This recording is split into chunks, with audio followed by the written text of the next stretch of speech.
Bagong buhay, bagong tirahan, bagong paaralan, bagong pakikipagsapalaran. Ito ang nakatakdang mangyari sa binatang si Ben. Kamamatay lang ng nanay niya nung nakaraang buwan dahil sa malubhang sakit. Kaya naman, napilitan siyang makitira sa lolo Lucio niya sa probinsya, sa General Santos sa Mindanao, dahil walang mag-aasikaso sa kanyang pag-aaral sa Maynila. Abala kasi ang kanyang tatay sa pagtatrabaho para sa ikabubuhay nilang mag-ama, kaya sa probinsya na siya pipirmi mula ngayon. Sa Maynila si Ben ipinanganak, lumaki at nag-aral.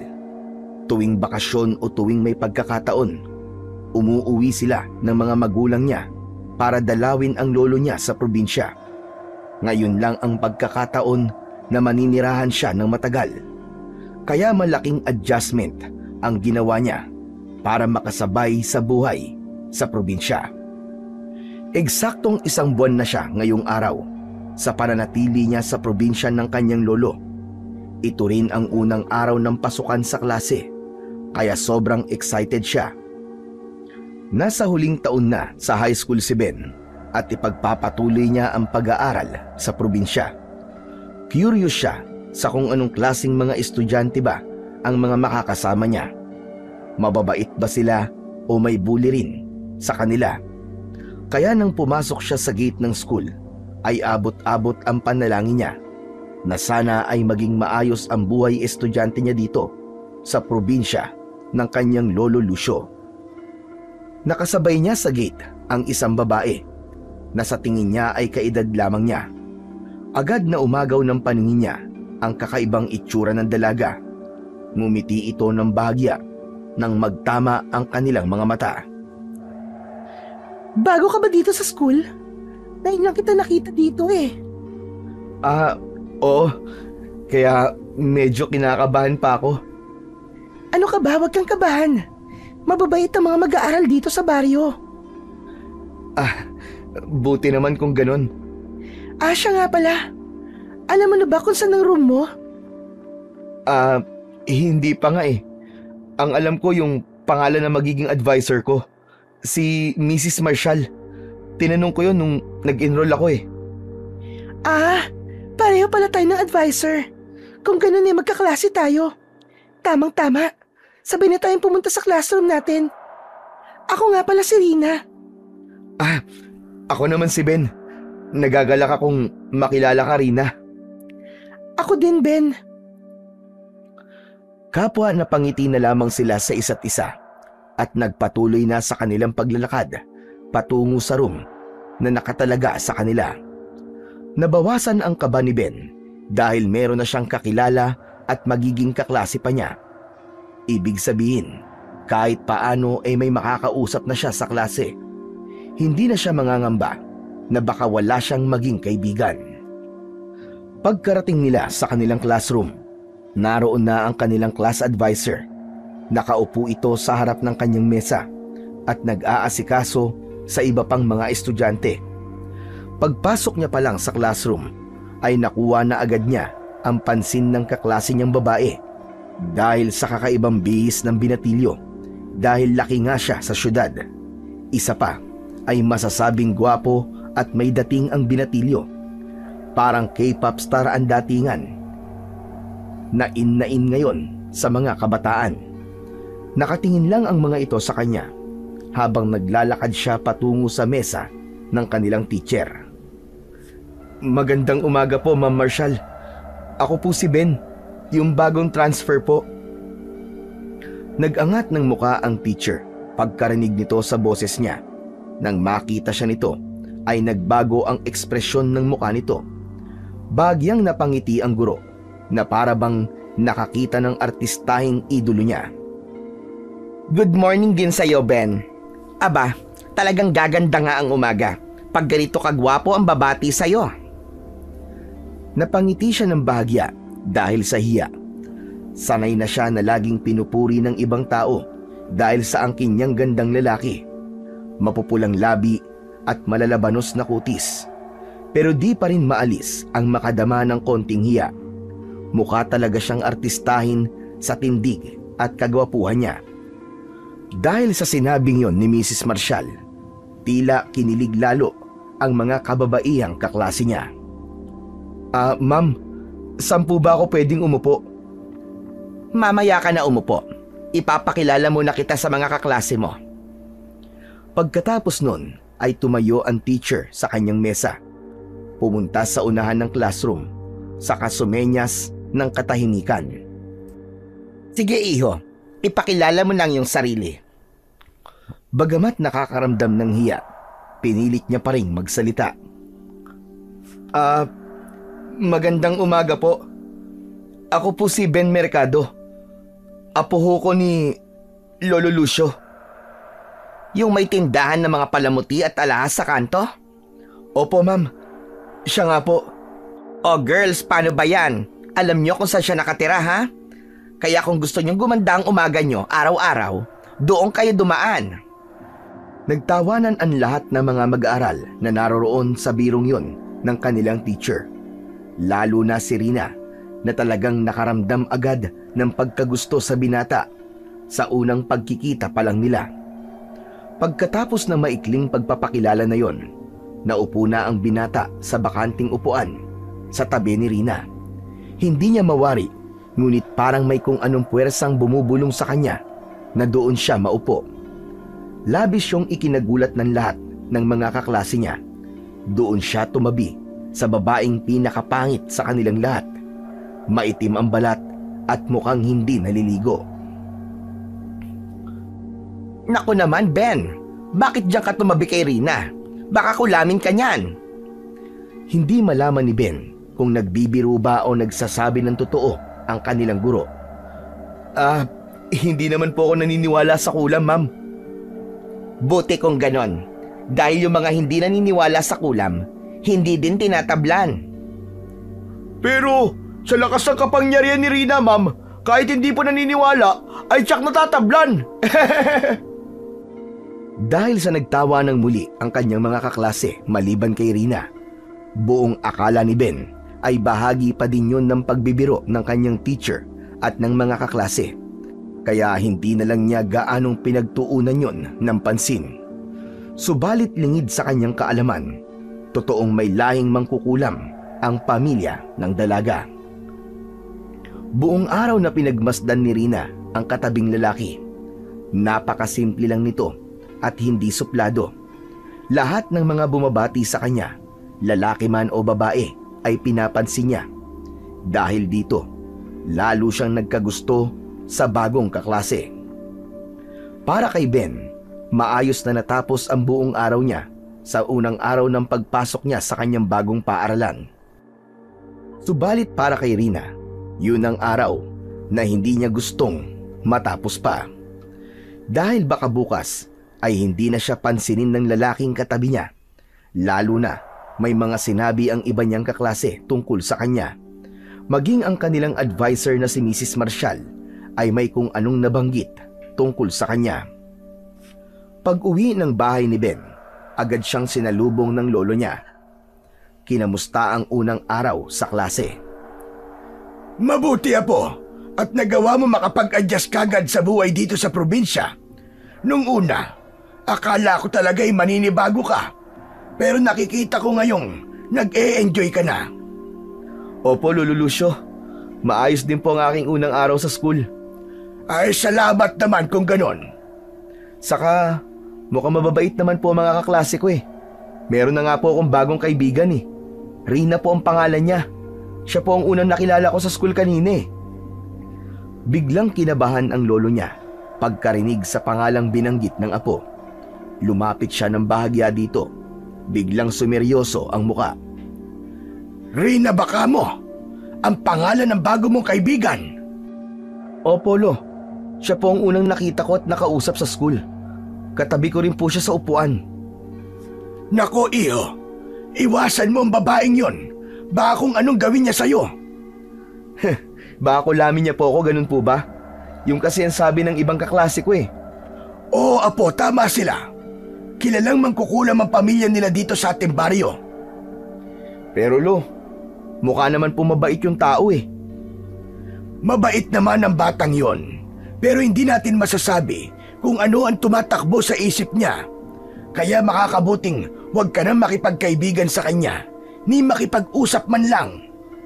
Lolo naman, para na po ako nang huhusga ng kapwa nun eh. Porke po ba hindi kagandahan yung tao mangkukulam na po kagad? Makinig ka na lamang sa ipinapayo ko sa iyo, Apo. Matanda na ako, kaya lahat ng mga tao dito sa baryo ay kilala ko. Iwasan mo ang babaeng yon kung ayaw mo mapahamak. Kinabukasan, pagdating niya sa classroom nila, kahit na nakita niya si Rina sa upuan nito, nagkunwari siyang hindi niya yon nakita. Hindi siya pinansin ni Ben, gaya ng paalala sa kanya ng kanyang lolo. Sa halip, dumiretso siya sa mga kalalakihan niyang mga kaklase at piniling doon na rin maupo sa tabi ng mga ito. Nang mga sandaling yon, labis ang pagkadismaya ni Rina. Pakiramdam niya ay sinadya nitong hindi siya kausapin. Nasaktan ang kalooban ng babae. Kaya nang nag-lunch break sila, nakita niyang mag-isa si Ben sa mesa. Nilapitan niya kagad ito. Oh, Rina, ikaw pala. Pasensya na kung dito na ako naupo sa tabi ng iba nating kaklase ha. Bakit nga ba, Ben? Ayaw mo na ba ako maging seatmate? Hindi naman sa ganun. Mas komportable lang ako na lalaki din ang katabi ko sa upuan. Isa pa, para hindi na rin nila tayo tuksuin ng kung ano-ano. Nahihiya ka ba pag tinutukso nila tayo? Oo Saka, hindi maganda sa pakiramdam na lagi na lang nila tayong tinutukso. Nahihiya kang tuksoin nila tayo dahil ba sa pangit ako nakatabi mo sa upuan? Rina, hindi naman sa ganun. Hindi yun ang ibig kong sabihin. Pero parang yun ang nararamdaman ko, Ben. Ayaw mo lang aminin na napapangitan ka sa akin, kaya ayaw mo akong ka-seatmate. Pagkasabi nun ay biglang tumakbo palabas ng classroom nila si Rina. Siyang pagpasok naman ng kanilang guro.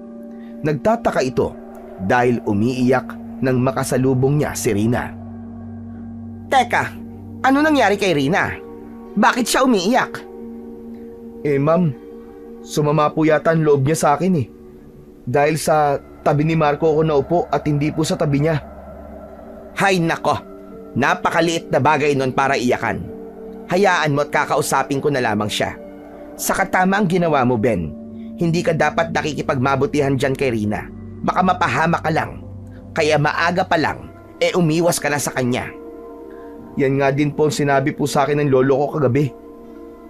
Basta't makinig ka na lamang sa aming mga nakatatanda dahil kami ang mas nakakaalam sa makakabuti para sa inyo. Ganun kaprangka kung magsalita si Mrs. Marshall dahil nga sa mga kwento sa kanilang lugar na may kinalaman sa pamilya ni Rina. Alam rin yun ng mga kabataang estudyante niya. Pagkatapos na maikling pag-uusap na yon, naupo na ang kanyang teacher sa upuan nito. Nagpatuloy sa pag-aayos ng kung ano-anong mga papel sa kanyang mesa. Si Ben naman ay naiwan pa ding nakatulala. Nag-iisip kung bakit sinasabi ng karamihan na layuan niya ang babaeng yon. Di nga kaya totoong mangkukulam ang pamilya nito. Meron pa bang ganun sa panahong ito? Tanong sa isipan ng binata. Ngunit ganun pa man, ay hindi talaga siya naniniwala na may mangkukulam pa sa panahon ngayon. Maliban na lang kung siya mismo ang makakaranas ng bagsik ng mga ito. Kinagabihan, napansin ng Lola Cora ni Rina na malungkot ang kanyang apo. Nag-aalala ang matandang babae sa apo dahil baka may sakit na naman ito. Kaya nilapitan niya at inilapat ang mga daliri ng pabaligtad sa noo nito. Lola, ano po bang ginagawa niyo? Titignan ko lang kung may sakit ka. Kanina ka pa ba tamlaya? May dinaramdam ka ba, iha? Wala po, Lola. Malungkot lang po ako ngayon. Abay, bakit naman? Kahapon lang pag-uwi mo galing eskwelahan masayang-masaya ang araw mo. Pero ngayon, tila nagbago ang ihip ng hangin. Dahil po, ayaw na po akong katabi sa upuan ng lalaking ikinuwento ko sa inyo kahapon. Yun lang. Nalungkot ka na kagad. Gusto ko nga po siya, Lola. Kahapon lamang kayo nagkakilala. Paanong gusto mo na kagad siya? Gwapo po siya, Lola. Kaya lang, mukhang ayaw niya na po sa akin. Kahit nga sana kaibigan lang, ayaw din po niya. Nararamdaman ko pong iniiwasan na po niya ako eh. Ay, daka. Hayaan mo na, Apo. Masanay ka na lagi tayong iniiwasan ng mga tao sa baryong ito. Pero Lola, di ba, hindi ka naman na po nangungulam? Bakit iniiwasan pa din nila tayo? Doon na nila ako nakilala, Apo. Kaya kahit hindi ko na ginagawa yun, ikinakabit pa rin nila yon sa pamilya natin. Matagal ng panahong iniwan ko gawain yon. Pinagsisihan ko na din ang mga ginawa ko noon. Pero hanggang ngayon, hindi pa din yun nakakalimutan ng mga tao sa baryong ito. Pasensya ka na kung pati ikaw may naladamay dito, Apo. Pati ikaw, iniiwasan ng mga tao. Hayaan niyo na po yun, Lola. Ang mahalaga alam nating dalawa ang totoo. Siguro, dapat ko na talagang tanggapin na wala na akong magiging kaibigan. Kaya mula ngayon, kung ayaw nila sa akin, hindi ko na ipipilit ang sarili ko. Dahil pag nakatapos na ako ng pag-aaral, aalis din ako sa lugar na ito. Lilipat na tayo sa lugar kung saan walang nakakakilala sa atin, tulad sa Maynila, para hindi na nila tayo pag-isipan ng masama. Napangiti si Lola Cora pagkarinig sa tinurang yun ng kanyang apo. Naisip niyang kahit may mga nagawa siyang mali noon, maganda naman ang naging pagpapalaki niya kay Rina. Naging mabuting tao ito, higit pa sa kanyang inaasahan. Lumipas ang mga araw nila sa eskwelahan na maayos na ang lahat dahil natanggap na rin ni Rina ang pag-iwas sa kanya ni Ben. Hindi na lang din niya ito pinapansin. Hinayaan din lang niya ang iba niyang kaklase na ayaw din sa kanya. Hindi naman ito nakaligtas sa mapanuring mga mata ng mga kalalakihang naging kaibigan ni Ben. Kaya nang matapos ang kanilang klase, ay pinag-usapan ni Ben kasama ang iba't ibang kaklase ang gagawin nilang pustahan. Nais nilang paglaruan si Rina. Liligawan ni Ben si Rina at sa loob ng ilang araw lang ay dapat na mapasagot niya. Nag-iisip si Ben kung pumayag ba siya bilang pakikisama, lalo na't bagong estudyante lamang siya roon. Kung sino ang matatalo sa pustahan nila, isang buwan na maglilinis ng classroom. Nung una ay ayaw niyang patulan ang hamon na yon ng mga kaklase, ngunit napapadalas ang tuksuhan nila. Sinasabi ng mga ito na takot siya na makaranas na mabasted ng isang babaeng hindi kagandahan, kaya ayaw niyang gawin yon. Kaya para matapos na ang lahat ng panunukso ng mga ito sa kanya, pumayag siya. Nagpasya si Ben na gawin yun sa mismong araw ng birthday ni Rina, para talagang espesyal at hindi makakalimutan ng lahat. Hanggang sa dumating na nga ang araw ng birthday ng dalaga. Yun ang 18th birthday niya, kaya masaya siyang gumising ng umagang yon. Maagang naghanda papuntang eskwelahan. Pagdating niya doon, isang pulang rosas ang naabutan niya na nakapatong sa table niya. Tinanong ni Rina ang mga kaklase niya, ngunit ngiti ang itinugon ng mga ito. Maya-maya pa ay pumasok ng classroom nila si Ben, kasama ang mga kaibigan at kaklase niya. Dumiretso si Ben sa table ni Rina. Nginitian ito, saka hinawakan ang kamay ng dalaga. Happy birthday! Nagustuhan mo ba ang bulaklak na ibinigay ko sa'yo? Hala, sa'yo pala nang galing yan. Hindi na kailangan pero salamat pa din. Ikaw ang unang nakilala ko sa unang araw ko sa school. Kaya espesyal ka sa akin, Rina. Kaya gusto kong maging extra special din ang birthday mo. Sabay-sabay na nagtilian ang mga kaklase nila ng mga sandaling yon, lalo na yung mga kaibigan niya na nakakaalam sa pustahan nila. Ubod ng tamis naman ang ngiting iginanti ni Rina sa lahat, kaya lalong nagtilian ang mga kaklase nila. Hindi siya makapaniwala sa eksenang yon, parang tagpo sa isang teleserye. Rina, dahil birthday mo ngayon, pwede ba kitang ihatid mamayang hapon pa uwi sa bahay nyo para makilala ko na din ang lola mo? Sandaling nag-isip si Rina bago bahagyang tumango. Naisip niyang ito na ang pagkakataon para makausap niya ito ng sarilinan. Maya-maya pa ay dumating na ang kanilang teacher na si Mrs. Marshall. Nagtataka kung bakit kakaiba ang saya ng mga estudyante niya ng umagang yon. Kahit na anong pag-uusisa nito, walang nagsalita sa mga estudyante. Ayaw nilang mabulilyaso ang pustahan nila ng araw na yon. Kinahapunan, tulad ng usapan ni Ben at Rina, inihatid nga siya nito sa bahay nila. Habang naglalakad ang dalawa, nagkwekwentuhan sila hanggang sa dumako na ang lalaki sa totoong pakay niya sa dalaga. Ang mapasagot ito sa araw na yon. Kung hindi, ay matatalo siya sa pustahan. Rina, magagalit ka ba sa akin kung liligawan kita? Napatigil sandali ang dalaga sa paglalakad. Napatitig ito sa mukha ng lalaking kausap niya. Inaalam niya kung seryoso ba ito sa sinasabi niya. Ano bang pinagsasabi mo? Nalipasan ka ba ng gutom o natamaan ka ba ng masamang hangin? Kaya naging ganyan ka ngayong araw? Umiwas lang naman ako sa iyo nung mga nakaraang araw dahil gusto kong masorpresa ka talaga pag nagtapat na ako sa iyo eh. Ang totoo niyan, Rina, gusto talaga kita. Unang kita ko pa lang sa iyo. Hindi ako naniniwala. Dahil alam ko ang masamang binabalak niyo sa akin. Alam ko ang pustahan niyo. Nagulat si Ben. Kinabahan ng binata pagkarinig sa tinurang yun ng dalaga. Naisip niyang mula umpisa pala ay sumasakay lang ito sa lahat ng nangyayari. Teka, anong pustahan ang sinasabi mo? Narinig ko kayo ni na Marco na nagpaplano pa lang kayo para pagpustahan ako. Pumunta ako sa bahay niyo noon para magtanong sa assignment natin at narinig ko ang usapan niyo.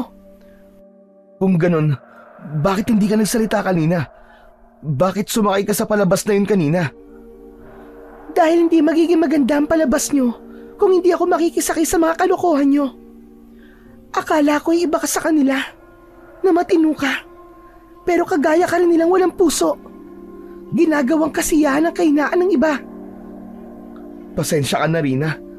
Hindi ko sinasadya na masaktan ka. Sinadya mong saktan ako nang piliin mong ituloy ang pustahan niyo. Umasa pa naman ako na magbabago ang isip mo na hindi mo na itutuloy na pag-usapan niyo. Pero hindi. Nagkamali ako. Oo, Ben. Inaamin ko. Totoong gusto kita nung una pa lang kitang nakita. Pero dahil sa nararamdaman kong ayaw mo sa akin, kaya hindi ko na ipinilit ang sarili ko sa'yo. Iniiwasan na lang kita para hindi na ako masaktan.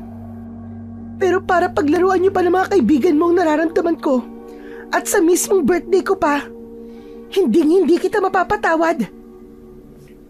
Hindi maitago sa mga mata ni Rina ang kalungkutan ng mga oras na yon.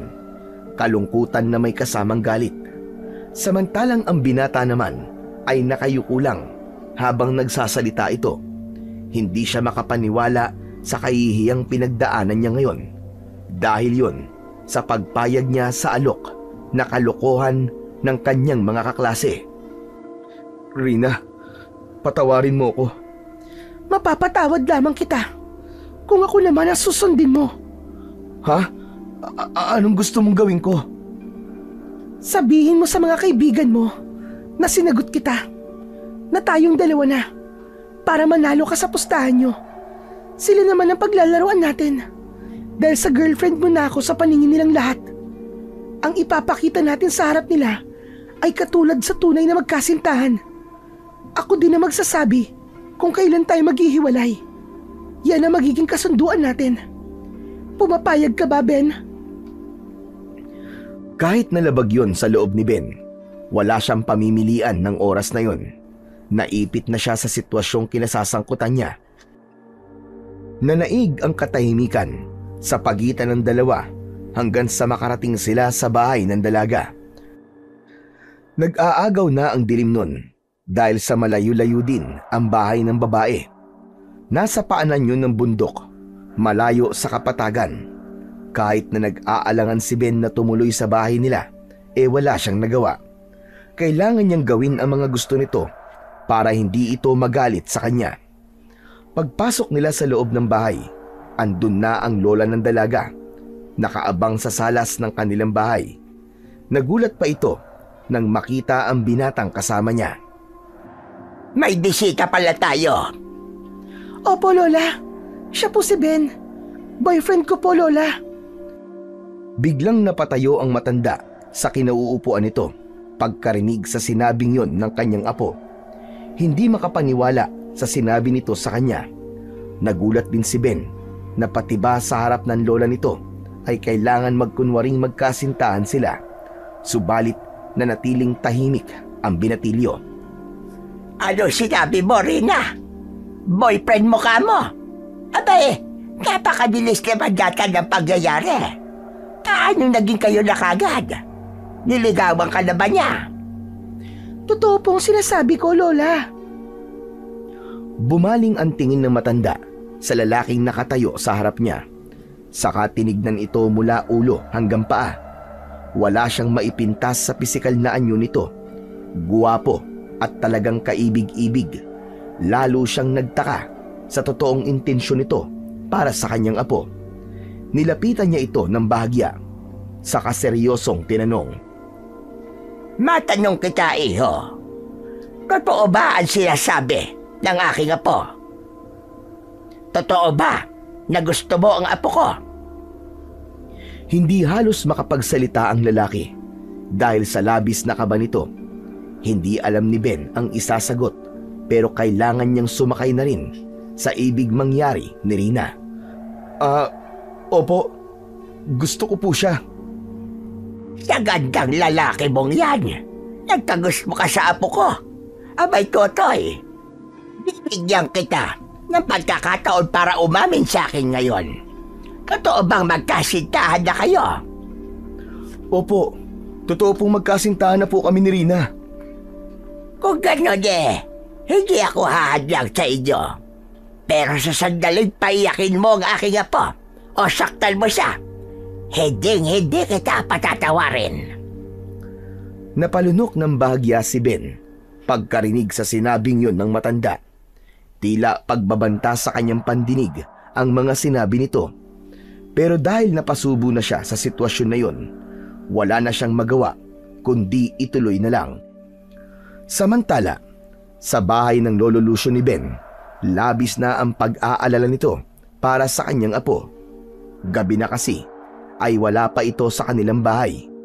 Kaya pinuntahan na niya ang bahay ng isa nitong kaklase na si Marco. Sinabi naman ni Marco sa matanda na nagtungo nga ito sa bahay ni Rina. Lalong kinabahan ng matanda nang malaman niya yon. Naisip niyang baka mapahamak ang apo niya sa maglolang yon dahil malabo na ang mata ng matandang lalaki. Pinilit niya si Marco na samahan siyang puntahan ng apo niya sa bahay ng kilalang mangkukulam sa baryo nila. Hindi pa sila halos nakakarating sa bahay ng maglola. Narinig na ni Lolo Lucio ang tawanan ng mga ito sa loob ng bahay. Kaya kahit paano ay nakampante na siya. Maya-maya pa ay nasa pintuan na siya ng bahay. Dahan-dahan siyang kumatok sa pintuan. Hindi rin naman nagtagal ay bumukas ang pinto. Iniluwa nito si Rina na nakangiti habang nakatingin sa matanda. Lolo Lucio, kayo po pala. Pasok po kayo sa bahay namin. Hindi na, Rina. Hindi din kami magtatagal. Susunduin ko lang sana ang apo kong si Ben. Nag-aalala ako dahil gabi na wala pa rin siya sa aming bahay. Ilang sandali pa ay lumabas na din ang lola ni Rina. Nakangiti ito habang nakatingin sa kanya. Lucio, pasensya ka na kung gilabi na ng husto ang apo mo. Mangyaring birthday ngayon ng apo ko, kaya dito ko na din siya pinakain ng hapunan. Hindi nagpaalam itong apo ko, kaya nag-alala ko. Buti na lang, alam nito si Marco na dito sa inyo siya pumunta, kaya sumunod na ako dito. Hala, sige, pumasok muna kayo para makakain na rin. Naku, wag na. Kailangan na naming umuwi at sobrang dilim na ng paligid. Gusto ko din sanang makausap ka tungkol sa mga bata. Bakit naman? Anong dapat natin pag-usapan? Abay, hindi mo pa pala alam. Magkasintahan na itong mga apo natin. Ngayon ko lang din nalaman. Baka pwede tayo mag-usap kung hindi ka tumatanggi sa relasyon nila. Natigilan si Lolo Lucio sa narinig niyang yun. Hindi ito makapaniwala sa tinurang yun ng matandang babae. Pero dahil ayaw niya na lumabas na bastos, kaya pinili niyang maging kalmado kahit na hindi siya sang-ayon sa relasyon na sinasabi ng lola ni Rina. Kung nagkakasundo ang mga bata, sino ba naman tayo para pigilan sila? Tila pagsang-ayon na rin ang sinabi ni Lolo Lucio. Napangiti ng bahagya ang lola ni Rina dahil sa narinig na sagot nito. Kahit paano ay nakampante naman si Ben na hindi magkakaroon ng problema sa lolo niya. Kung gayon, abay maraming salamat sa iyo, Lucio. Ayoko lang na magkaroon ng problema ang apo ko tungkol sa bagay na yan. Dahil ayos naman ng lahat, maaari na ba kaming umuwi ng apo ko? Pasensya na talaga, Cora. Kaya lang talagang lumalalim na ang gabi. Pwede pa naman natin pag-usapan ulit ang tungkol sa mga bata sa susunod na mga araw. Maya-maya pa ay nagpaalam na ang maglolo. Habang nasa daan sila pauwi sa kanilang bahay, hindi maitago ang inis ng matanda sa apo nito. Pero pinigilan niyang magsalita ng kahit na ano dito. Dahil may iba pa silang kasama. Si Marco yun, nakaklase nito. Bago sila umuwi sa kanilang bahay, ay idinaan muna sa kanilang bahay si Marco. Saka sila dumiretso sa bahay nila. Pagkarating nila sa loob ng bahay, agad na kinausap ng matandang lalaki ang apong si Ben. Ben, totoo ba na girlfriend mo ng apo ng mangkukulam na yon? Hindi malaman ni Ben kung totoo ba ang sasabihin niya o magsisinungaling na lang siya. Pakiramdam niya kasi kahit na totoo o kasinungalingan ang sabihin niya dito, magagalit at magagalit pa rin ito sa kanya. Kaya pinili na lang niya yung sa pakiramdam niya ay mas magaan ang galit na matatamo niya. At totoo po, Lolo. Girlfriend ko na nga po si Rina. Ano bang masamang hangin ang pumasok sa utak mo at ginawa mo ang bagay na yon? Di ba sabi ko sa'yo, iwasan mo ang babaeng yon.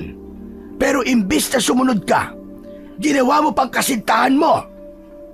Sorry po, Lolo. Gusto mo ba talaga siya? Opo, Lolo. Gusto ko po siya. Ano naman ang nagustuhan mo sa kanya? Hindi mo na ba nakikita ang itsura nun? Alangan na alangan para sa itsura mo. Pero Lo, mabait naman po siya eh. Baka naman kinulam o nagayuma ka na, kaya ka nagkakaganyan. Hindi po, Lo. Hindi din po ako naniniwala sa kulam o gayuma. Lahat na lang ng sinasabi ko sa'yo, hindi mo pinakikinggan. Ay nako, sumasakit na talaga ang ulo ko sa'yo. Sorry po, Lo.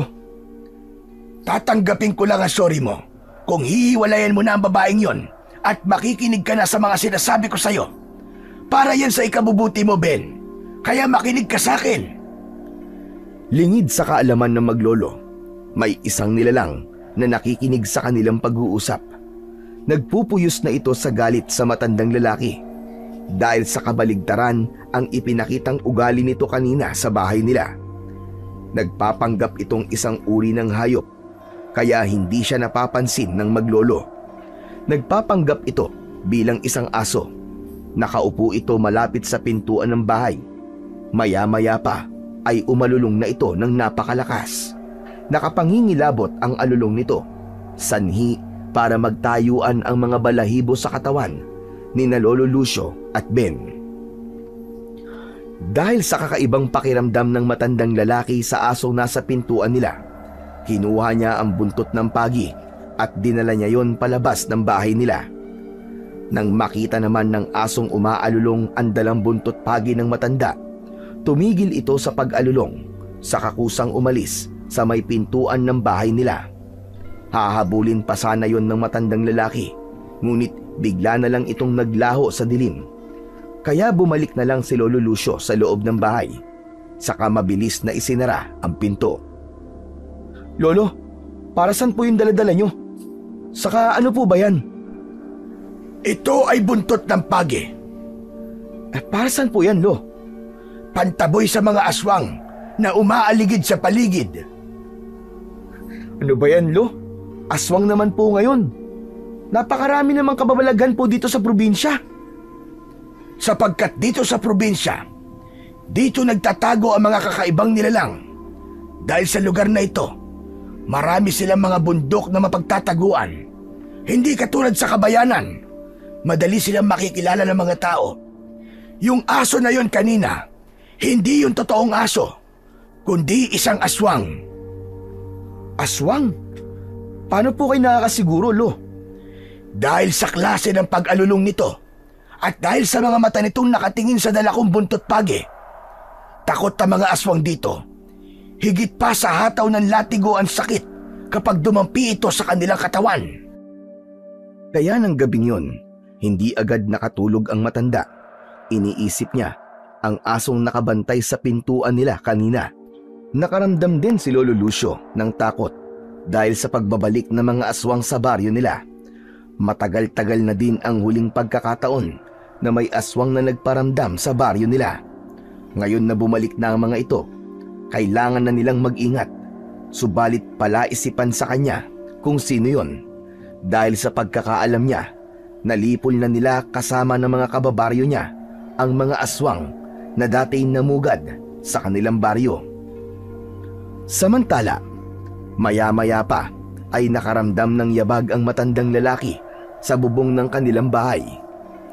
Nagtungo ang ingay sa bintana ng silid. Kinalmot-kalmot ng tila mga kuko nito ang plywood na pansara. Napabangon si Lolo Lucio dahil sa mga nangyayaring naririnig niya. Naglakad siya ng marahan patungo sa bintana, habang hawak sa kanyang kamay ang buntot pagi. Habang papalapit sa bintana, naging mahigpit ang pagkapit ng matanda sa tangang sandata. Sa kanya dahan-dahang inalis ang maliit na kahoy na nakakalang sa bintana. Pagkatapos nun ay unti-unting ibinukas ang bintana habang nakahanda ang kanang kamay na may hawak sa buntot pagi. Nang ganap nang nakabukas ang bintana, nakita niya ang isang kakaibang nilalang. May pakpak ito na parang sa paniki. Mahaba ang mga kuko sa kamay at sa paa. Maitim ang balat. Nakakatakot ang nanlilisik na mga mata. Mapupulang mapupula ang mga mata. Pagkakita niya rito, ay agad na inihampas ang kanyang hawak na sandata. Tinamaan ang halimaw. Pumalaw ito ng napakalakas. Ilang ulit niya itong hinampas hanggang sa manghina. Pagkatapos nun ay ipinulupot ng matanda ang ginamit na panghampas sa mga paa nito. Ngunit hindi yun naging mahigpit, kaya nakatakas pa rin ang kakaibang nilalang. Subalit nag-iwan ng kakaibang sugat. Tumakbo yun at lumipad papalayo sa bahay nila. Maya-maya pa ay dumating na ang apo niya na labis ang pagtataka dahil sa mga kaluskos at kumusyon na narinig. Ano po yun, Lolo? Aswang yun, Apo. Pinuntahan tayo ng aswang. Po? Bumalik na naman siya? Nasaan yung aso pa din po ba? Hindi na, Apo. Kundi nakakatakot at kahindik-hindik ang itsura ng aswang na nakita ko kanina. Isa ang tumatakbo sa isip ko ngayon. Ang aswang na nagpapanggap na aso ay yung aswang na nakainkwentro ko. Ay posibleng iisa lang. Baka nagkakamali po kayo, Lolo. Baka naman po, namamalikmata lamang po kayo. Hindi ako maaaring magkamali sa nakita ko. Naiisip ko nga, hindi kaya ang aswang na yon ay si Cora na lola ni Rina? Loya na naman po kayo eh. Wala na po ba kayong ibang mapagbibintangan kundi ang lola ni Rina? Kanina mangkukulam, ngayon naman po aswang. Nakakaawa na po sila, Lo. Pinipili na lang nilang tumira sa paanan ng bundok para malayo sa mga tao dahil paulit-ulit na lang ang panghuhusga ng mga tao sa kanila. Pagkasabi nun ay tumalikod na si Ben, saka muling bumalik sa kanyang silid. Samantalang ang kanyang lolo, naiwang mag-isa sa silid niya, iniisip pa din ang mga nangyari ng gabing yon. 2 engkwentro sa aswang sa iisang gabi lang. Sa kanyang palagay ay mukhang sinasadya yun. Subalit napapaisip si Lolo Lucio kung sino nga talaga ang aswang na yon. Matagal nang walang gumagalang aswang sa baryo nila. Mula nang mapatay ng mga magulang niya ang mga sinaunang aswang sa baryo nila. May hinala na ang matandang lalaki kung sino yon, ngunit kailangan niya ng patunay at ebidensya. Samantala, si Ben naman ay hindi din makatulog ng gabing yon. Balisa siya dahil sa dami ng kanyang iniisip. Una ay ang kalokohang kinasangkutan niya kay Rina. Nagkaroon patuloy siya ng instant girlfriend. Pangalawa ay ang mangkukulam na lola nito, kung totoo ba. Naisip niya na kung totoo yun, baka gantihan siya sa sandaling malaman ng lola Cora ni Rina ang peking relasyon nila ng apo. At pangatlo ay ang pagsalakay umano ng aswang sa kanilang bahay. Madaming hindi pangkaraniwang bagay siyang naranasan sa paninirahan sa baryo. Sa maikling panahon pa lamang yon ng pamamalagi niya rito. Kinabukasan, habang papasok si Ben sa gate ng school, kakaibang ngiti ng mga kapwa kamag-aral niya ang sumalubong sa kanya. Tila nalalaman na niya ang dahilan nun, lalo na nang lumapit sa kanya si Rina. Hindi lang ngiti ang ibinigay ng mga ito, kundi pati tilian.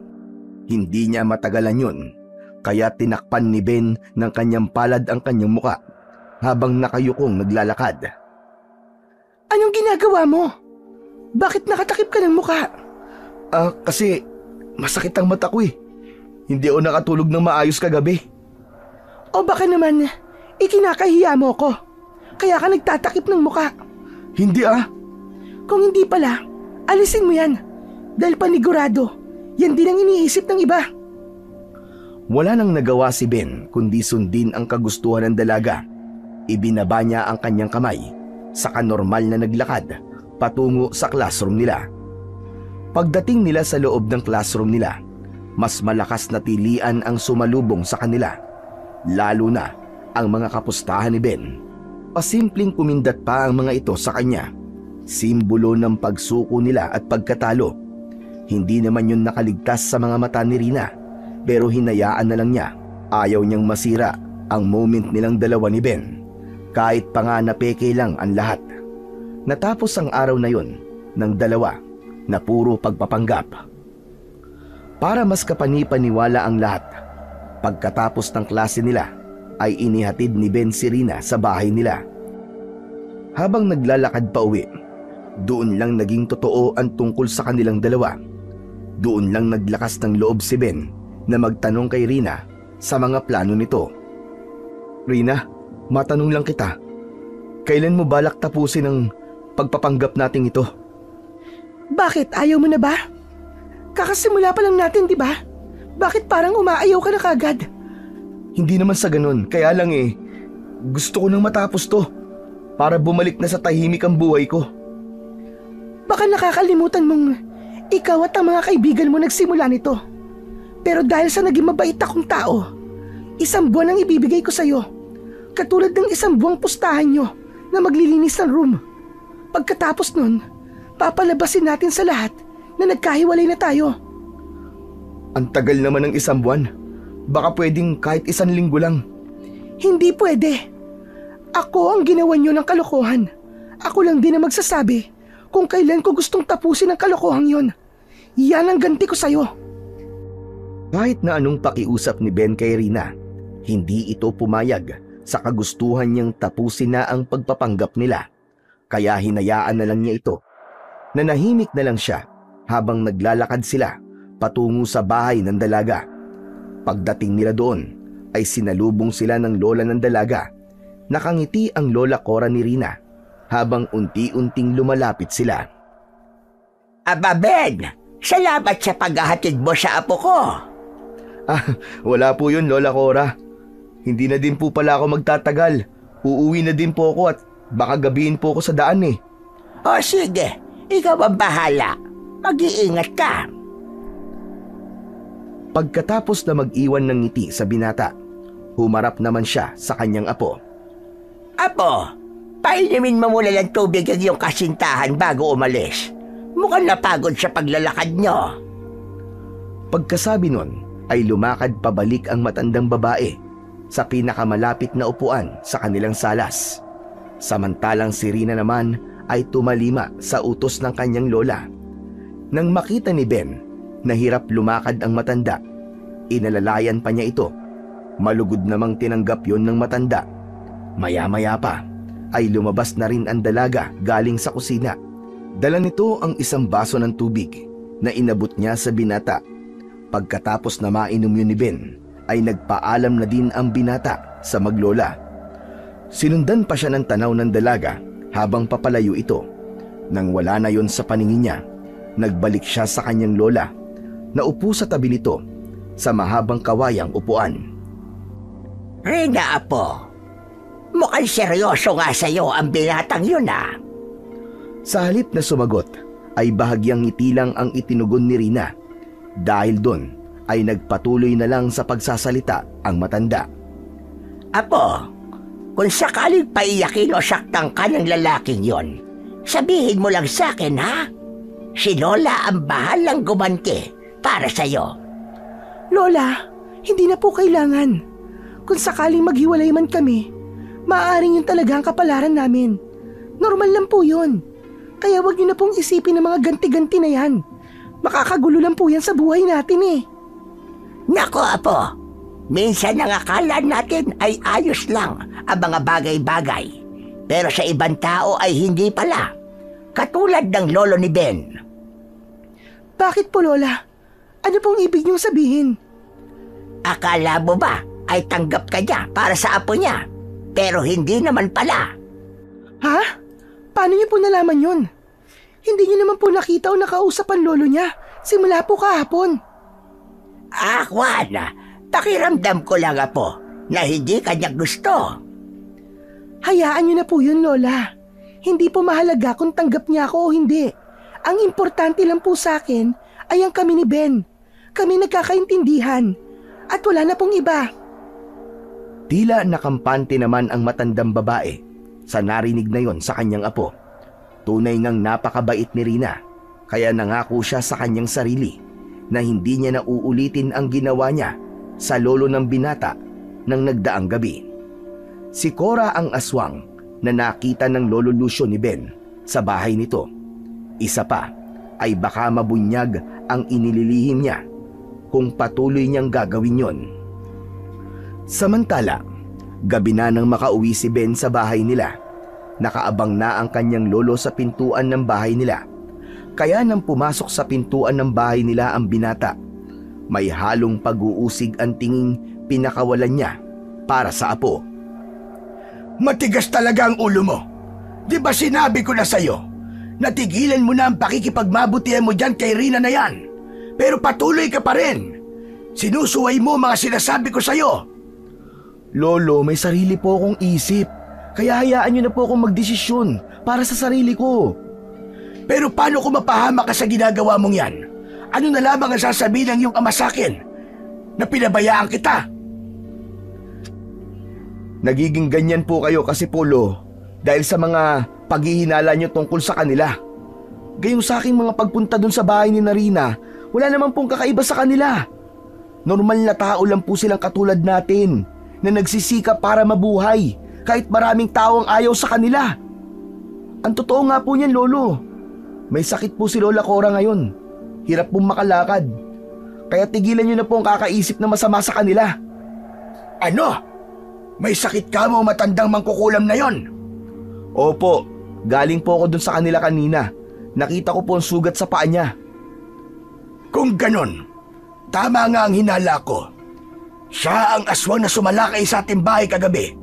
Yung sugat na yon, dahil yon sa buntot ng pagi na sumilo sa kanyang mga paa. Kinilabutan si Ben pagkarinig sa sinabing yun ng matanda. Nagtayuan ang mga balahibo niya sa kanyang buong katawan. Ano lo? Sigurado po ba kayo sa sinasabi niyo? Oo, Apo. At para patunayan ko sa iyo yan, pupunta tayo bukas sa bahay nila. Ako mismo ang aalam ng katotohanan. Pagkasabi nun ay pumasok na si Lolo Lucio sa loob ng kanyang kwarto. Binuklat ang kanyang lumang baul, saka may maliit na kahong kinuha. Tapos, dinala yon pabalik sa salas kung saan naroon ang kanyang apo. Ipinakita niya kay Ben ang hawak niyang kahon. Nanlaki naman ang mga mata nito at namangha dahil sa pag-aakalang simpleng palamuti lamang ang laman ng kahon na yon, nakabilang sa ibinibenta ng kanyang lolo. Kaya nang tinangka niyang hawakan ay hindi pumayag ang matandang lalaki. Iniiwas niya yon sa mga kamay ng apo. Bakit ayaw niyo pong hawakan ko? Ano po ba ang bagay na yan, Lo? Medalyon ito, Apo. Medalyon? Ano pong klaseng medalyon? Medalyon na siyang magsasabi ng totoo. Tungkol naman po saan? Nalalaman ng medalyon na ito kung aswang ba ang taong nakakasalamuha ko o kung may aswang na malapit. Dadaling ko to bukas pagpunta ko sa bahay ng matandang kora na yon. Mabuti na rin po siguro yan para matahimik na po kayo sa kakabintang sa kanila ng kung ano-ano. Sana nga lang ay hindi totoo ang hinala ko sa kanya. Dahil baka kung ano magawa ko kung sakaling mapatunayan kong tama ang aking kutob. Kinabukasan, hindi pumasok sa klase si Rina dahil sa alam na ng lahat na si Ben ang boyfriend dito. Tinanong siya ng mga teacher niya kung bakit absent ito. Naisip niyang baka lumala ang sakit ng lola ni Rina, kaya umabsent na lang para maalagaan ito. Kaya yun ang kanyang sinabi sa tanong ng kanilang teacher. Lalo siyang tinukso ng mga kaklase niya dahil doon. Hindi naman mapigilan ni Marco na magkomento dahil hindi na siya komportable sa mga nangyayari. Lalo na ang laging panunukso ng mga kaklase kay Ben. Kaya sinabi na lang ni Marco ang totoo sa buong klase na ang namamagitan kina Ben at Rina ay dahil sa naging pustahan nila. Nagulat ang mga estudyante sa sinabi ni Marco. May iba't ibang komento at reaksyon ang mga ito. Kaya naman, wala ring nagawa si Ben kundi umamin na lang sa nagawa nilang pagkakamali. Nagpasya si Mrs. Marshall na kausapin siya ng sarilinan. Bakit niyo ginawa ang kalokohang yon? Bakit kailangan magpustahan kayo? Paano na lang kung malaman ng lola ni Rina ang tungkol doon? Natatakot akong baka ikapahamak mo yon, Ben. May alam din po si Rina, ma'am. May alam si Rina tungkol sa pustahang ito? Aba, pero pumayag din siya. Naguguluhan ako sa sinasabi mo, Ben. Mamaya po pagtapos ng klase pupunta po ako sa bahay nila. Aaminin ko po ang lahat ng mali ko at magsusorry po ako sa lola niya. Sa tingin mo ba ay ganun lang kadali yon? Na sa isang sorry mo lang ay patatawarin ka na kagad niya? Pinaglaruan mo at ng kabarkada mo ang damdamin ng isang babae. Para sa aming mga kababaihan, masakit sa pakiramdam yon. Mabuti pa siguro, bumalik ka na lang sa Maynila kung saan ka nang galing para makatakas ka sa gulong ito. Hindi po ako aalis, ma'am. Haharapin at aayusin ko po ito para sa ikakatahimik ng lahat. Hindi po ako aalis hanggat hindi ko po naayos ang kalokohang nagawa ko. Kahit paano, nakaramdam ng paghanga ang guro sa kanyang estudyante. Bagamat nagkamali ito, handa siyang harapin ang magiging resulta nito. Nag-alala lamang siya dahil hindi niya alam ang magiging epekto nito sa maglola. Paano kung dahil dito, bumalik ito sa pangkukulam? Lalaganap na naman ang takot sa baryo nila kapag nangyari yun. Nag-aagaw ang dilim at liwanag nang magtungo ang maglolo sa paanan ng bundok kung saan naninirahan ang maglolang Cora at Rina. Mula sa labas ng bahay kung saan ay nagsisibak ng kahoy si Rina ng mga oras na yon, kita niya ang bulto ng 2 taong paparating habang lumalapit ang mga ito sa kanya. Nagiging maliwanag sa kanya ang anyo ng mga ito. Napangiti siya ng bahagya nang makilala niya ang mga paparating. Ito ay ang maglolong Ben at lolo Lucio. Dahil sa sobrang excited ng dalaga, hindi na nito hinintay na makalapit sila. Tumayo ang dalaga at kusa niya ng sinalubong ang mga ito. Hindi na naikubli pa ni Rina ang saya niya ng mga oras na yon. Kaya lalong nakaramdam ng konsensya ang binata para sa dalaga. Asan ang lola Cora mo, Ineng? Nasa loob po ng bahay namin. May sakit po kasi siya kaya inaalagaan ko po. Ganun ba? Pwede ba namin siya makita? Opo, syempre po. Siguradong matutuwa po ang lola pag nakita po kayo. Sana naman hindi malubha ang sakit niya. Habang naglalakad patungo sa bahay, ay sandaling namayani ang katahimikan sa tatlo. Naisip ni Ben, nakakausapin na lang niya ng bukod ang dalaga pagka naging maayos na ang pakay ng lolo niya sa lola ni Rina. Pagkarating nila sa bahay, magiliw silang pinapasok ng dalaga. Saka tinawag ang lola niyang nasa kusina. Naglalagay ng halamang gamot sa kanyang paa dahil sa lumalalang sugat nito. Subalit dahil sa pagtawag ng apo sa kanya, kahit napipilay-pilay pa ito, ay sinikap na lumabas ng salas nila. Nabungaran niya doon ang maglolo. Nakaupo na sa mahabang kawayan. Naningkit ang mga mata ng matandang babae pagkakita nito sa lolo ng binata. Naroon din ang pagtataka kung bakit naroon ang mga yon. Anong ginagawa niyo dito sa bahay namin? Nabanggit ng apo ko na may sakit ka raw, Cora. Kaya gusto kanyang dalawin. Nag-aalala siya sa kanyang girlfriend na baka mahirapan ito mag-alaga sa'yo. Lalo na't hindi ito pumasok sa klase nila kanina. Eh ikaw, ano sadya mo dito sa amin? Sinamahan ko lang siya dahil malapit ng gumabi. Kung ganon, nakita niyo na ang kalagayan namin. Ayos lang kami, kaya makakaalis na kayo. Ipinagtaka ni Rina ang inasal na yon ng kanyang lola. Hindi niya inaasahan na magiging ganun ang pagtanggap nito sa mga bisita niya. Lola, ano ba? Kakarating lang po nila. Nakakaya naman po kung papaalisin na lang po natin sila ng basta-basta. Masama ang pakiramdam ko. Gusto ko na magpahinga. Kaya ayaw kong tumanggap muna ng bisita sa bahay natin ngayon. Pero Lola, maaari namang ako na lang muna ang umasikaso sa kanila eh. Narinig mo ba sinabi ko, Rina? Ayaw kong tumanggap tayo ng bisita ngayon. Kaya makakaalis na sila. Yun nga kaya ang dahilan mo, Cora. Oo, bakit? Alam ka ba bang ibang dahilan? Napakunot ang noo ni Rina dahil hindi nila inaasahan ang pagsasagutan ng dalawang matanda. Malamang may kinakatakutan ka, Cora. Kaya ang gusto mo'y umalis na kami. At ano naman nakakatakutan ko, Aber? Dahil sa akin dala. Heto, ang dala kong medalyon. Dito ka ba natatakot, Cora? Pagkasabi nun, biglang inilabas nito ang medalyon na nakasabit sa kanyang leeg. Na nung unang dumating sila ay ikinukubli niya yon sa suot na t-shirt. Pagkakita ng matandang babae sa medalyon, agad itong nakaramdam ng pagkasilaw. Nagmamadaling pumasok sa silid nito si Aling Cora, ngunit nabuwal din sa pagkakasabid ng mga paa sa pagmamadali. Takang-taka naman si Rina sa kinilos na yon ng kanyang lola Cora. At dahil nga sa pangyayaring yon, ay doon na nakumpirma ni Lolo Lucio na totoong aswang nga si Lola Cora. Dahan-dahan siyang humakbang papalapit sa matandang babaeng nakasalampak pa sa lupa at hindi agad makatayo. Samantalang sina Ben at Rina naman ay natulala at hindi alam ang gagawin. Naguguluhan sila kung ano bang nangyayari sa dalawang matanda.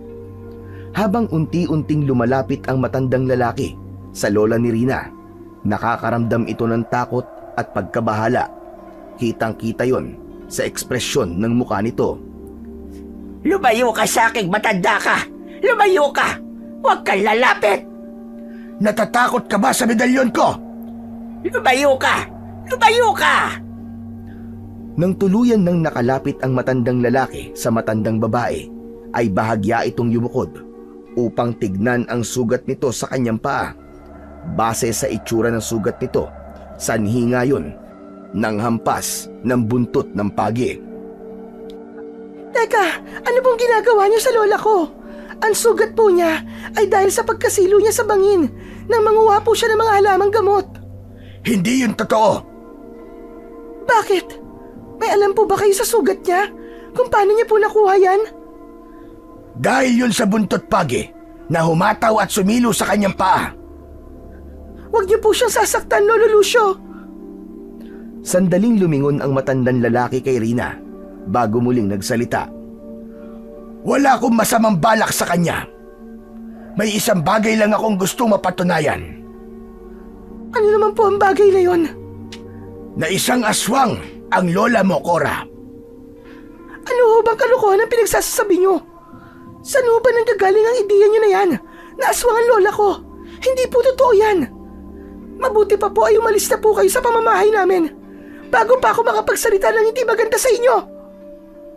Hindi ako haalis hanggat hindi ko yun napapatunayan. Pagkasabi nun ng matandang lalaki, ay muling humarap ito sa matandang babae na nakaupo pa din sa lupa.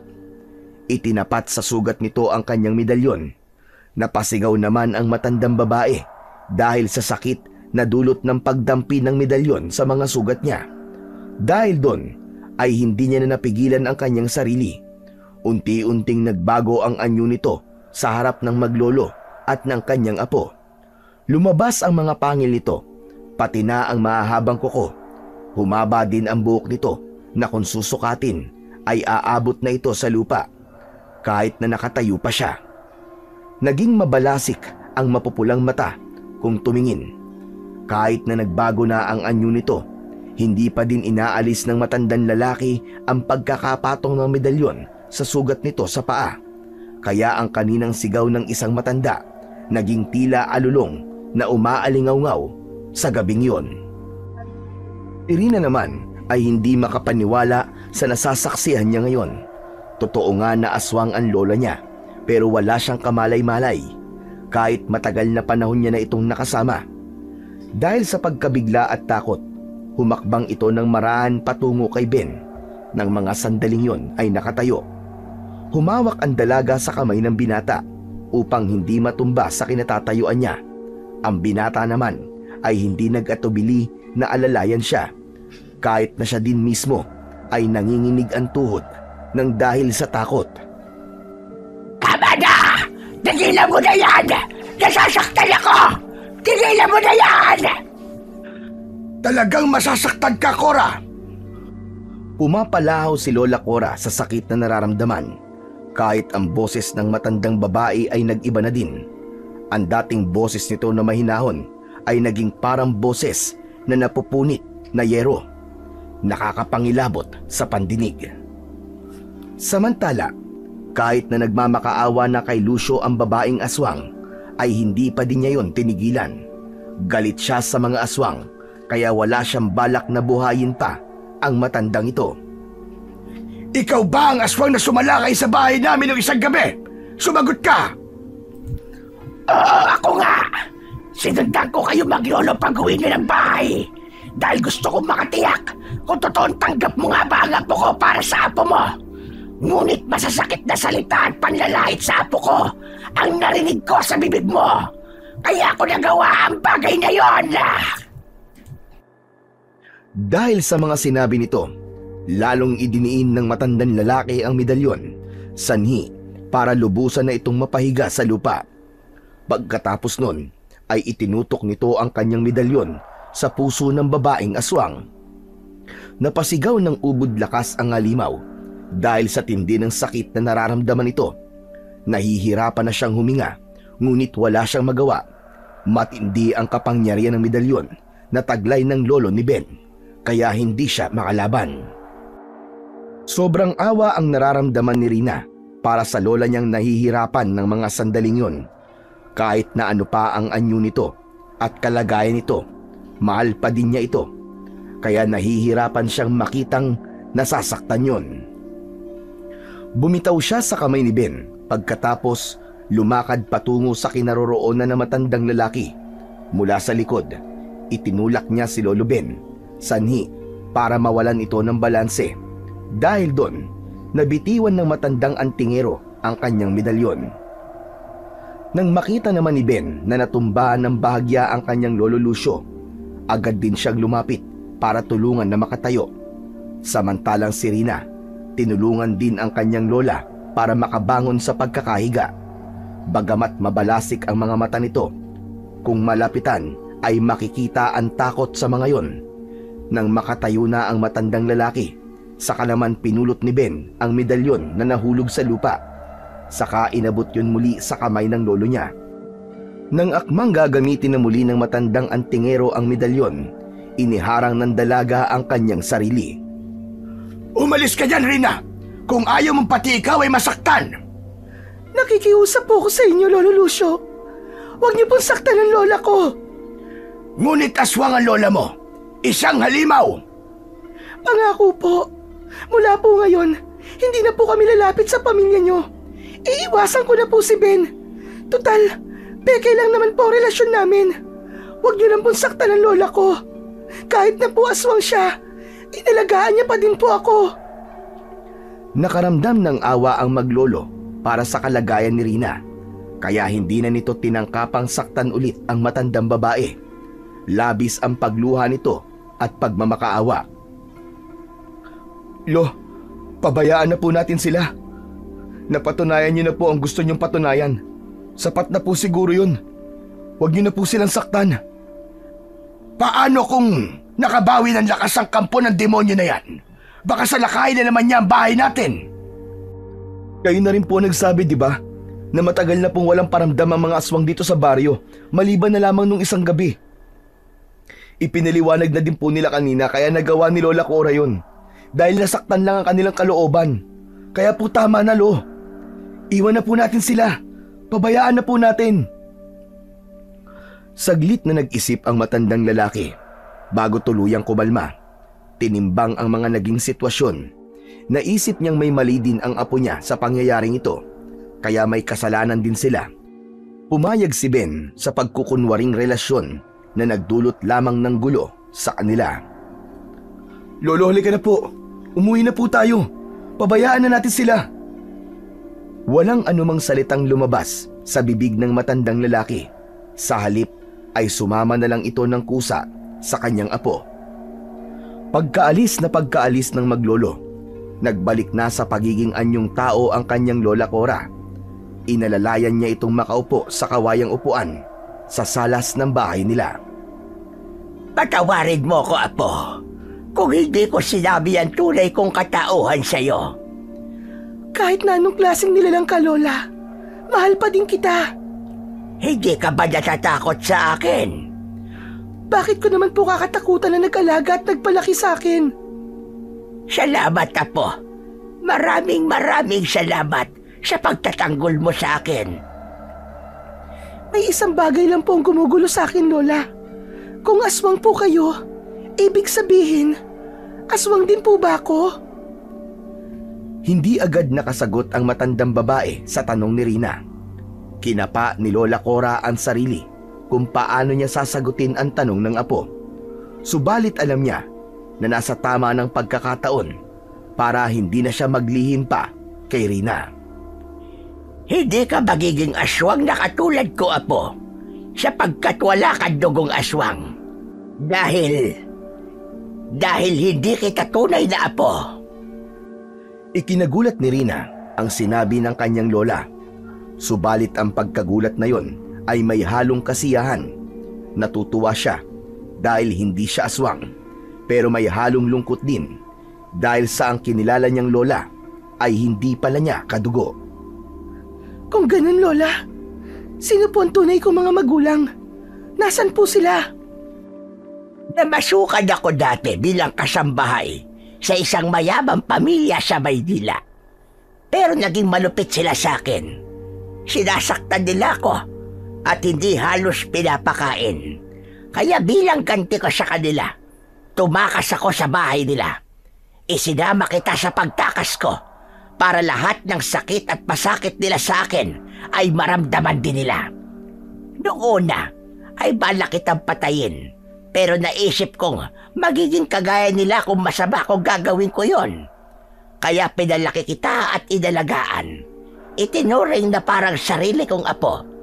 Dahil din sa pananakit na yon ng dati kong amo, na puno ng galit ang puso ko. Kaya pinili kong maging isang mangkukulam. Dahil yon ang ginawa kong hanap buhay para mabuhay lamang kita. Nagpapabayad ako para mangkulam. Ang totoo po, hindi ko po alam kung ano magiging damdamin ko para sa inyo. Humihingi po ako ng tawad sa lahat ng pasakit na dinanas niyo sa mga magulang ko. Salamat din dahil hindi niyo po ako pinatay. Salamat din po dahil itinuring niyo po akong tunay niyong apo. Ngunit naisip niyo po ba kung hindi niyo ako kinuha sa kanila, iba sana naging buhay ko, ang naging kapalaran ko. Tama ka. Tama ka, Rina. Sabi niyo nga po, mayaman ang pamilya ko. Hindi sana ako nakaranas ng paghihirap. Hindi din po sana kayo gumawa ng masama. Batustusan lang po mga pangangailangan ko. Patawarin mo ko, apo. Malaki ang naging kasalanan ko sa'yo. Natatandaan niyo po ba ang address ng mga magulang ko sa Maynila? Gusto ko po silang puntahan. Gusto ko silang makita at makilala. Huwag, apo. Kailang umalis. Dito ka na lang sa akin kasama ko. Natatakot ako mag-isa. Pero Lola, kailangan kong buuin ang sarili ko. Mangyayari lang po yun kung makakasama ko po ang tunay kong pamilya. Hindi maaari. Hindi ka aalis sa lugar na ito. Lalong hindi mo ko iiwan. Pagkasabi nun, ay muling nagbago ang anyo ng matanda. Bumalik ang dating anyo nito kanina nung aswang ito. Kaya nakaramdam ng takot si Rina para sa kaligtasan niya. Baka saktan siya ng matanda kapag hindi siya sumunod sa kagustuhan nito. Kaya pinili na lang niya na manahimik at hindi na ipilit pa ang gusto nito. Samantala, sa bahay ng maglolong Ben at Lucio, itinanong ng matanda sa kanyang apo kung anong ibig sabihin ni Rina sa pekeng relasyon nila. Ipinaliwanag naman ni Ben ang nangyari mula umpisa hanggang sa humantong sila sa ganong sitwasyon. Noon lang din naintindihan ng matandang lalaki ang kalokohang kinasangkutan ng kanyang apo. Dahil dito ay pinayuhan niya itong tuluyan ng iwan ang anumang ugnayan nila ng dalaga upang hindi muling malagay sa alanganin. Kahit na nalaman na ng maglolo ang tunay na katauhan ni Lola Cora, hindi nila yon sinabi sa ibang tao para na din sa katahimikan ng lahat. Dahil kahit paano ay totoo naman ang sinabi nito. Nasaktan lang ito sa kalokohang ginawa nila sa kanyang apo. Ngayong malinaw na ang lahat, makakapagpatuloy na sila ng apo niya sa kanilang buhay nang walang anumang agam-agam. Araw ng Lunes, maagang gumayak patungong paaralan si Rina. Palabas na siya ng pintuan ng bahay nila nang biglang humarang ang lola niya sa kanya. Lola, papasok na po ako sa school. Padaanin niyo po ako. Hindi ka na papasok sa eskwelahan mula ngayon. Ah? Pero bakit naman po? Ilang buwan na lang po magtatapos na po ako. Sayang naman po kung hindi ko tatapusin. Paano kung tumakas ka at hindi ka na bumalik dito? Lola, hindi ko po magagawa ang sinasabi niyo. Hindi ka pa din maaaring umalis. Mula ngayon, mananatili ka na lamang dito sa loob ng bahay. Pero Lola, ano po bang nangyayari sa inyo? Narinig mo ang sinabi ko, Rina. Hindi ka lalabas hanggang hindi ko sinasabi sa'yo. Alam mo ang kaya kong gawin pag sinuway mo ko. Dahil sa takot, napilitang tumango na lang si Rina bilang pagsang-ayon. Pagkatapos, bumalik na siya sa kanyang silid para sana magpalit ng damit. Pero laking gulat niya nang mula sa labas ng pinto, narinig niya ang mga kalabog ng gamit sa bahay nila. Isa-isa nang isinalansan ng matanda ang mga kawayang upuan nila sa likod ng pinto ng silid niya. Kaya kahit na anong tulak niya palabas, hindi niya mabuksan ang pinto ng kwarto niya. Kahit na matanda na ito ay malakas pa din dahil siguro sa pagiging dugong aswang nito. Lola, ano ba? Pakawalan niyo ako dito! Nakikiusap ako, pakawalan niyo ako dito! Hindi maaari. Dapat kang ikulong sa silid na yan para hindi ka na makaalis pa. Sabi naman po sa inyo, hindi ako aalis eh. Hindi ako naniniwala. Ngayong alam mo na hindi kita tunay na apo. Posibleng iwan mo ko at hanapin mo ang tunay mong mga magulang. Hindi ko po gagawin yun, Lola. Pangako ko po sa inyo.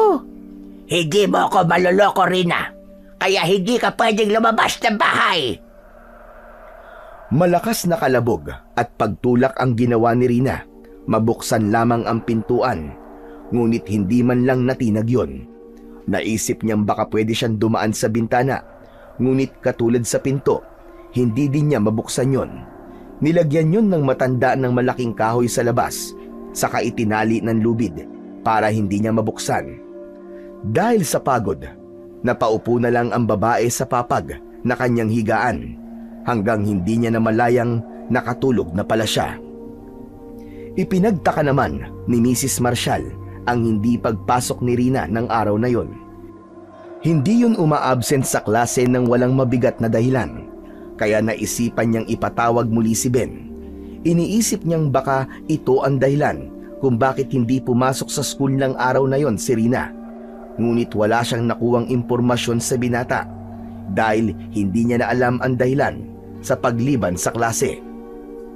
Samantala, nagising si Rina sa kalabog na nagmumula sa labas ng pintuan ng kanyang silid. Kung gaano katagal siyang nakatulog, yun ay hindi niya mawari. Wala siyang orasan at hindi din niya makita ang labas ng bahay nila. Isa-isang inaalis ng matanda ang mga nakaharang sa pintuan ng silid niya. Pagkatapos na mawala ang mga kalabog, bumukas ang pinto, saka iniluwa nito ang kanyang lola Cora. May dala itong pinggan na natatakpan ng takip na kaldero. Nakangiti ito habang papalapit sa kanya. Noon lang din naalala ni Rina na mula pa pala kaninang umaga ay hindi pa nasasayaran ng anumang pagkain ang kanyang sikmura. Salamat po. Dahil dinala niyo po ako ng pagkain. Gutom na po talaga ako, Lola. Ayoko rin naman na magugutom ka, Rina. Matamis na ngiti ang pinakawalan ng matanda habang tinatanggal ang takip ng kaldero. Bumungad sa kanya ang laman ng pinggan, puso ng hayop at atay na hindi niluto ang laman ng pinggan. Ano po ito, Lola Cora? Pagkain. Ito po ang pagkain natin ngayon? Oo, kainin mo yan para hindi ka magutom. Sunod-sunod na pag-iling ang ginawa ng dalaga bilang pagtanggi niya sa ibinibigay sa kanya ng matanda. Parang gustong bumaligtad ng kanyang sikmura sa nakitang pagkain na inihanda ng kanyang lola. Ano pang hinihintay mo? Sabi mo nagugutom ka. Hayan, nasa harapan mo ang pagkain. Kainin mo! Pero Lola, hindi ko po kayang kainin yan. Saka, hindi na po ako nagugutom. Kakasabi mo lang sa akin na nagugutom ka eh. Pero ngayon sasabihin mo na hindi na. Ayaw mo ba sa inihanda kong pagkain para sa'yo? Ang sumunod na pangyayari ang hindi na talaga kinaya pa ni Rina. Kinuha ng matanda ang hilaw na atay, saka kinain yun sa harapan niya. Nang maubos na ang atay, saka isinunod ng matanda ang puso. Nakatingin pa ito sa kanya habang sarap na sarap sa pagkain, samantalang ang dalaga ay halos masuka na. Inubos ng matanda ang lahat ng laman ng plato. Paano ba yan? Wala ka lang makakain dahil inubos ko na. Okay lang po, Lola. Kahit po sana tubig na lang po. Nakikiusap po ako sa inyo. Sige, hintayin mo ako at kukuha lamang ako ng tubig. Sinamantala ni Rina ang pagkakataon na yon para makatakas dahil naiwan ng kanyang lola Cora na nakabukas ang pinto. Ngunit dahil wala pa siyang kain mula pa kaninang umaga, nakaramdam siya ng panghihina at pagkahilo. Kaya napaupo na lamang siya sa sahig. Hirap siyang tumayo para tumakbo palabas. Maya-maya ay naramdaman niya ang yabag ng lola niya pabalik sa kinaroroonan niya. Bumalik itong daladala ang isang baso, ngunit sa halip na tubig ang laman nun, dugo ang nakalagay sa basong dala ng matandang babae. Inabot ang basong yun sa kanya, ngunit hindi niya tinanggap. Naamoy niya ang malansang dugo na yon. Nahilo lalo siya at nasusuka. Ayaw mo ba talaga? Ayaw, Lola. Hindi ko po kayang inumin yan. Yan lang ang inuming maaari kong ibigay sa'yo. Marahang tangulang ang isinagot ni Rina sa matanda. Pagkatapos nun, ininom ng matanda ang dugo sa harap niya. Doon ay hindi niya na napigilan ang kanyang sarili. Nasuka siya kahit walang laman ang kanyang sikmura. Pakiramdam niya ng oras na yon, gusto nang kumawala ng kanyang bituka sa kanyang tiyan. Lola Cora, bakit niyo po ginagawa sa akin to? Hindi ko na po kayo kilala. Ibang-iba na po kayo. Hindi na po kayong Lola Cora na kinalakihan ko. Akala ko po'y minahal niyo ako bilang apo niyo.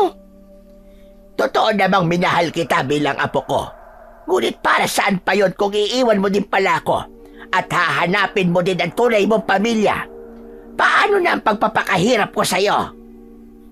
Hindi niyo po ako pag-aari, Lola. Wala po kayong karapatan na gawin to sa akin. Sana pala, hinayaan ko na lang kayo na patayin ni Lolo Lucio. Kung ito pala ang kapalit ng pagliligtas ko sa buhay niyo. Malakas na sampal ang dumapo sa pisngi ni Rina. Dahil doon ay tuluyan siyang nabuwal sa lupa. Bakit niyo ginagawa to sa akin, Lola Cora? Pagkatapos ng lahat ng pagtatanggol ko sa'yo, yan lang ang sasabihin mo. Ang sumbatan ako. Ang totoo, kulang pa ang lahat ng yan. Katumbas sa lahat ng paghihirap ko. Mabuhay ka lamang. Pero hindi sana kayo maghihirap kung hindi niyo ako kinuha sa pamilya ko. Kung hindi naging malupit ang mga tao sa akin, hindi sana ako magiging ganito.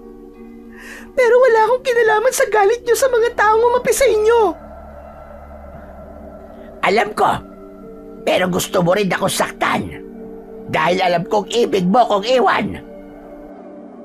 Kung ipaparanas niyo lang din sa akin ang galit niyo, mas mainam pa na patayin niyo na ako. Malugod ko pong tatanggapin ang kamatayan ko kung ang kapalit nito ay ang paggaan ng kalooban niyo at mawawala ng lahat ng sakit na nararamdaman niyo. Kaya sige na po, Lola. Heto, kunin niyo po ang puso ko. Patayin niyo na ako. Total, doon din naman ang patutunguhan ng buhay ko.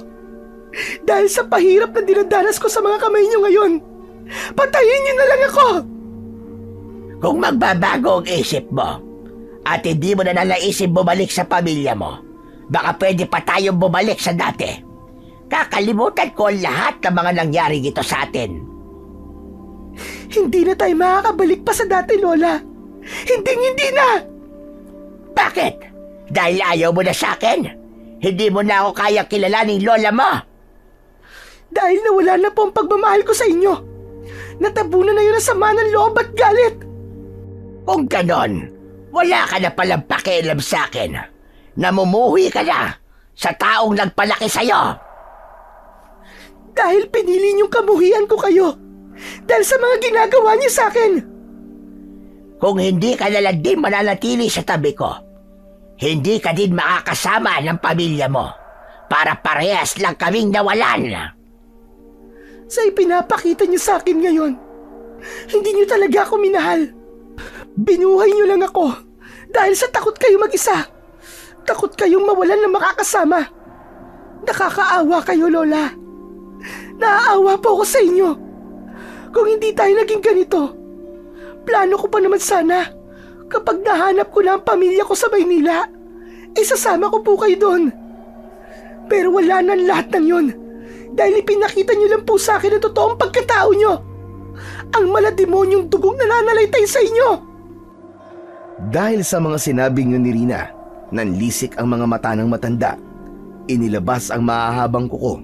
Itinutok yon sa puso ng dalaga.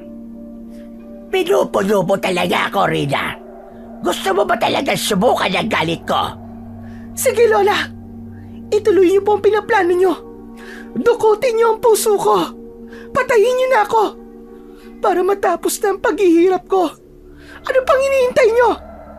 Tapusin niyo na ngayon din ang paghihirap ko. Yun ba talaga ang gusto mo? Doon din naman pupunta to. Kaya sige na. Tapusin mo na ang buhay ko. Dahan-dahang inilapit ng matanda ang matutulis na kuko niya sa dibdib ng dalaga sa tapat mismo ng puso nito. Si Rina naman ay ipinikit na lang ang mga mata habang papalapit ng papalapit ang matutulis na kuko ng matandang aswang sa dibdib niya. Itatarak na sana niya ang kanyang mga kuko sa dibdib ng dalaga nang may boses na tumawag mula sa labas ng bahay. Kaya naman, habol ang kanyang paghinga dahil hindi inaasahang pagdating ng kung sinong babaeng yon. Ipinagpaliban muna ng matanda ang dapat sana ay gagawin niya. Walang tigil sa pagtawag ang babaeng nasa labas ng bahay niya, kaya nagmamadali din itong lumabas. Bumungad sa kanya ang isang babaeng nakauniforme ng pang-teacher, kaya naisip niyang ito ang teacher ng apo niya. Magandang gabi po, Lola. Si Mrs. Marshall po ito. Ang teacher po ni Rina. Hindi na po kasi siya pumapasok sa school kaya nag-aalala po ako sa kanya. May sakit po ba siya? Tama kayo. May sakit nga siya. Kaya makakaalis na po kayo. Dahil baka mahawa lang po kayo sa sakit niya.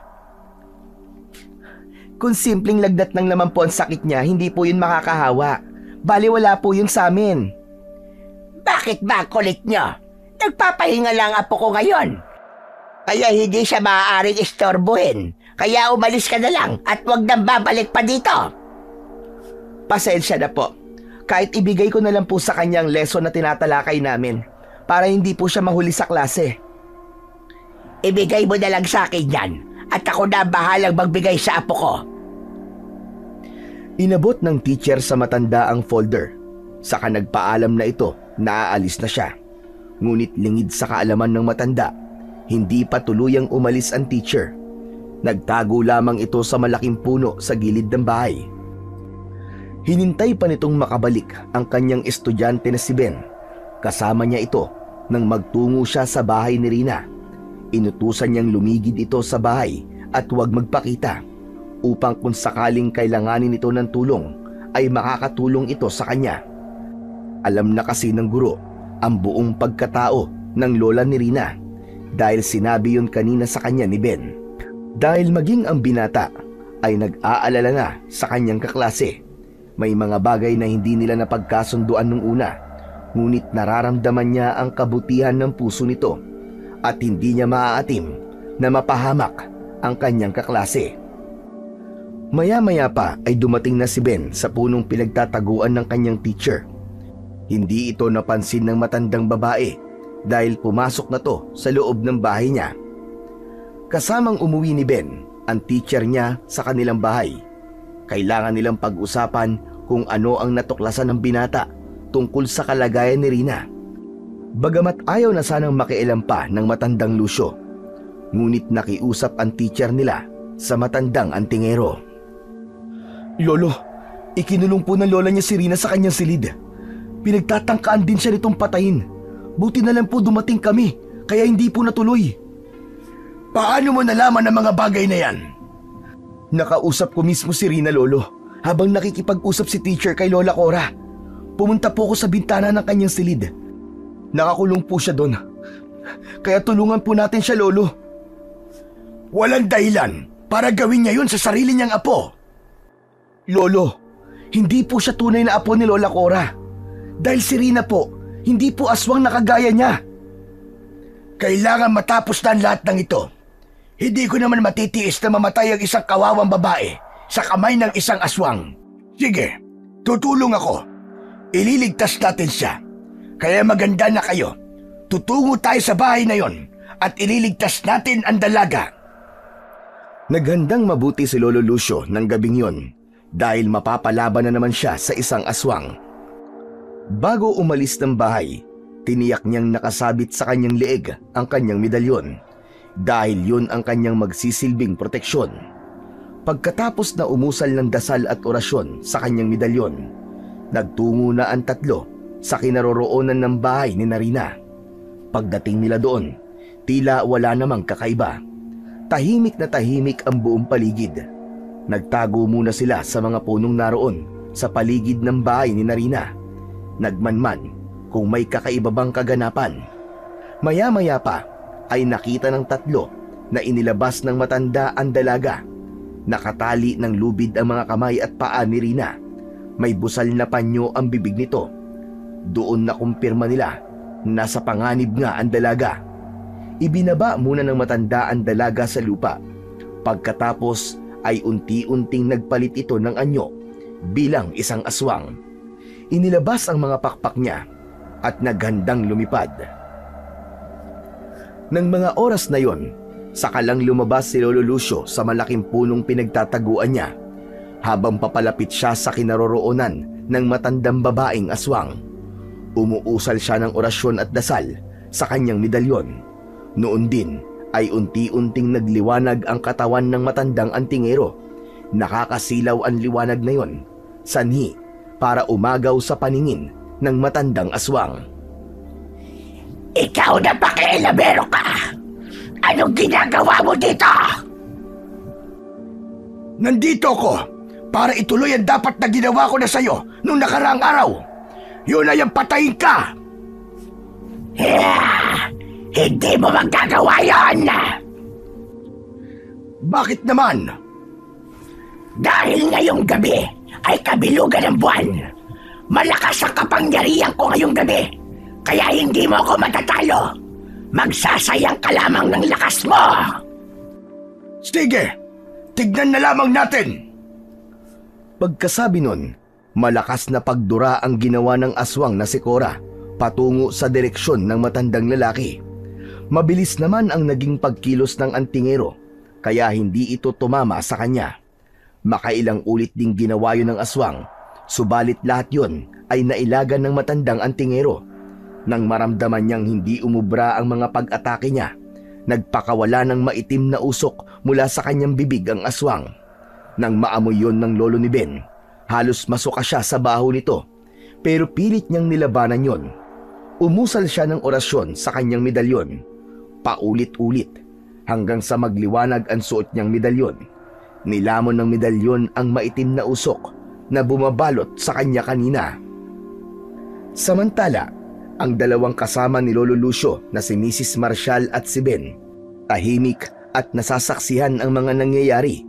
Nag-aabang ng pagkakataon kung kailan sila makakalapit sa kinaroroonan ng dalaga para makalagan na nila ito sa pagkakatali at maitakas. Matapos na mahigop ng lahat ng medalyon ang maitim na usok mula sa aswang, inilabas na niya ang kanyang dalang buntot pagi. Iwinasiwasyon ng matanda sa ere para patamaan ng aswang na nasa kanyang harapan. Mabilis itong kumilos kaya hindi matamaan. Nang mapagod na sa kakaiwas ay nagpasyang lumipad muna ang aswang at magpahinga sa tuktok ng puno habang naghihintay ng susunod na pag-atake na kanyang gagawin. Yun ang hinihintay na pagkakataon ni Ben at ng kanyang teacher. Agad nilapitan ng mga ito ang nakataling kamay ng dalaga sa kakinalagan. Pagkatapos ay sama-sama silang tumago sa gilid ng bahay. Sa katawan ng malalaking puno, doon sila nagkubli. Dahil sa gusto ng matapos ng matandang antingero ang laban na yon, pinag-isa na niya ang kapangyarihan ng kanyang medalyon at ng kanyang buntot ng pagi. Pagkatapos ng kanyang muling pag-oorasyon, lumiwanag ang hawak niyang buntot pagi. Saka itinutok yon sa nagtatagong aswang sa taas ng puno. Inasinta niya yon, saka pinatamaan ng liwanag. Parang kidlat na tumama ang liwanag na yon sa katawan ng aswang. Sanhi para mahulog ito sa puno at mabali ang pakpak nito. Paulit-ulit na ginawa ng matanda sa aswang hanggang sa tuluyan na itong manghina. Nang ganap na itong nangihina, ipinalupot nito ang buntot ng pagi sa katawan nito. Saka ipinatong sa dibdib nito ang medalyon. Ilang sandali pa, nabalutan na ito ng liwanag. Nang ganap na itong natatakpan ng liwanag, sumabog na ang buong katawan ng halimaw. Yun ang naging wakas ng aswang na mangkukulam. Pagkatapos ng gabing yon, kina Teacher Marshall muna tumira si Rina. Samantalang si Ben ay bumalik na sa Maynila para kalimutan ang lahat ng mga hindi pangkaraniwang nangyari sa kanya sa probinsya ng kanyang lolo Lucio. Pagkatapos ng graduation, umalis na din si Rina sa poder ng kanyang teacher. Nagtungo din sa Maynila upang hanapin ang kanyang mga magulang. Ngunit sa hindi inaasahang pagkakataon, muling nagsalubong ang landas nila ni Ben. Dahil sa iisang university sa Maynila pala sila parehong nag-enroll. Nagtatrabaho si Rina para masuportahan ang kanyang pag-aaral.